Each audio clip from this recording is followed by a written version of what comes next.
வணக்கம். நம்ம டெய்லியும் prelims and mains point of வியூல 5 கொஸ்டின்ஸ் கரண்ட் அஃபேர்ஸ்லேருந்து பார்க்குறோம். இன்னைக்கு என்ன கொஸ்டின்ஸ் இருக்கு அப்படின்னு சொல்லி பார்ப்போம். ஸோ முதல்ல வந்து பார்த்தீங்கன்னா, who among the following was first awarded the prestigious chevalier award by French government in Tamil Nadu அப்படின்னு சொல்லி கேட்டிருக்காங்க.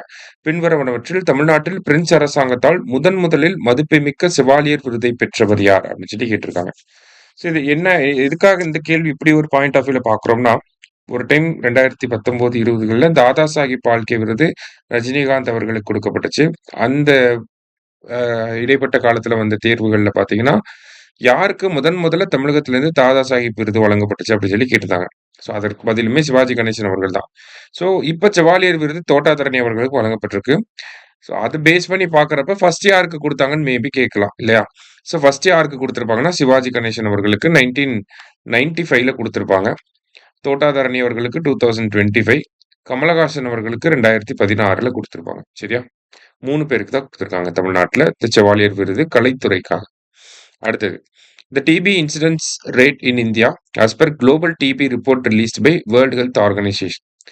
ஸோ அந்த காசநோய் பாதிப்பு விகிதம் இந்தியாவுல எவ்வளவு அப்படின்னு சொல்லி கேட்டிருக்காங்க. ஓகேவா? WHO ரிலீஸ் பண்ண குளோபல் டிபி ரிப்போர்ட்டை பேஸ் பண்ணி அதை பற்றி பார்க்குறப்ப இந்தியாவுல 2015ல வந்து பார்த்தீங்கன்னா, 1,00,000 பேருக்கு 237 பேர் வந்து டிபி அஃபெக்டடா இருந்திருப்பாங்க. 2024ல பார்த்தீங்கன்னா, அதே 1,00,000 பேருக்கு இப்ப 187 பேர் தான் டிபி அஃபெக்டட் பெர்சன்ஸா இருக்காங்க. கிட்டத்தட்ட 21% வந்து டிக்ளைன் ஆயிருக்கு. அதுதான் அந்த டிபி இன்சிடென்ஸ் ரேட் எவ்வளவோ டிக்ளைன் ஆயிருக்குன்னா 21% சரிங்களா? அடுத்தது, The number of missions under Tamil Nadu green climate company, Tamil Nadu பசுமை காலநிலை நிறுவனத்தின் கீழ் உள்ள பணிகளின் எண்ணிக்கை, திட்டங்களின் எண்ணிக்கை அப்படின்னு சொல்லி பார்த்தோம்னா, மொத்தம் 4 திட்டங்கள் வந்து இருக்கு. என்னென்ன அப்படின்னு சொல்லி பார்த்தீங்கன்னா, கிளைமேட் சேஞ்ச் மிஷன் அப்படிங்கிறது இருக்கு. அப்புறமா கிரீன் தமிழ்நாடு மிஷன் அப்படிங்கிறது இருக்கு. வெட்லேண்ட் மிஷன் அப்படிங்கிறது இருக்கு.